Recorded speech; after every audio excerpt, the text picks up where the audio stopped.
rapidly giving fairly good estimates of how much money will cost and when it will be done if you want that work done. Really in the beginning? At the very beginning. And the difference is, throughout the Scrum process, you will gain more information that will say whether you are actually going to be on that date, whether you need to cut low-level functionality, whether you can spend more or less money. So you have that information. The difference is in a waterfall or predictive project, you set the goal and then you don't know till the end whether you can achieve it. With Scrum, you will know at the end of every sprint the likelihood of you achieving what you intend to do. Now, two things that help Scrum throughout is when you start using self-organizing teams, they are at least 50%, often 100% more productive. So your likelihood of getting it done sooner is very good. The second thing is, in a traditional project, you build all of the requirements. In Scrum, we often stop and don't build the low-value requirements, which again is about half of the requirements. So the likelihood, if you're using a Scrum project, if you're used to saying it will be 1 year and 2 million euros or whatever, you will more likely be done within half a year, a quarter of the year, and it will cost you 300,000 or 400,000 euros. So the information for transparency, the predictability, the certainty, the risk management is incredibly good in the empirical processes.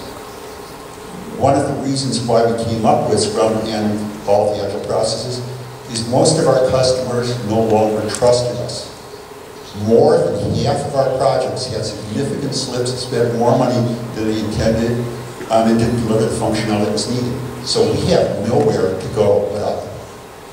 Yeah, but at the end of the day, you're going to have a really great Scrum team in order to be or to really define at the very beginning what's going to be done. There are some very good coaches, very good books, very good videos that can give you advice. The good news is that even a very bad Scrum team is better than a very good waterfall organization. Ok, a gente tem uma última pergunta, acho que lá em cima. Depois, na hora do intervalo, quem estará conosco para interações também. Acho que tem mais alguém ali, the very last one. Very last one? Yes. First of all, thank you for coming. It's an honor to have you here with us. The question is about agile practices going against traditional applied practices. What do you think about that? Okay. Can I repeat? The question is, it's not necessarily a question, but I would like to get your opinion about traditional applied practices, bureaucratic practices, and agile practices.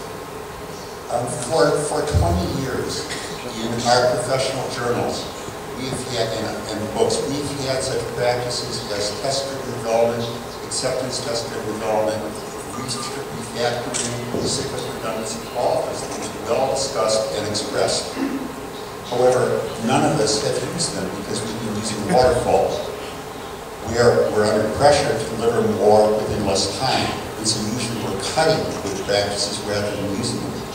In Scrum, like your life-critical product for 2 weeks, if you're not using outstanding engineering practices, it is very, very hard.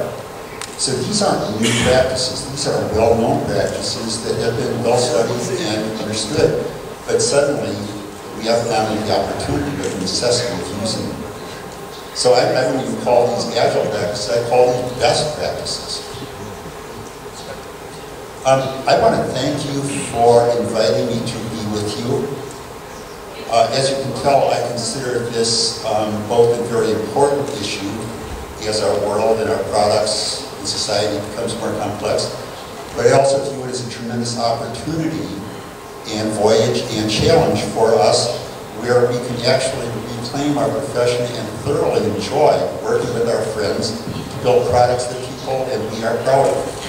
And I look forward to working with you, your country, Microsoft, your partners on this journey. I challenge you to embark on it and to do your best to succeed. Thank you for having me here.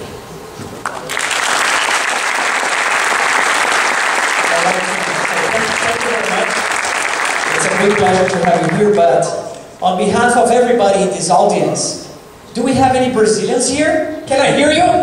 Yeah! So here, Ken, you know that how Brazilians are loved by soccer, right?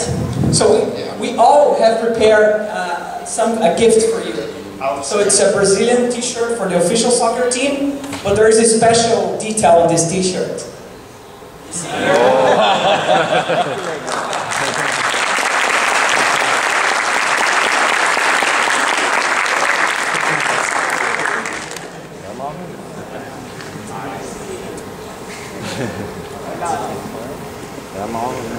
All right, thanks, Ken. Thank you very much. I'm visiting Bradesco this afternoon. Guess what I will wear? Thank you, Ken.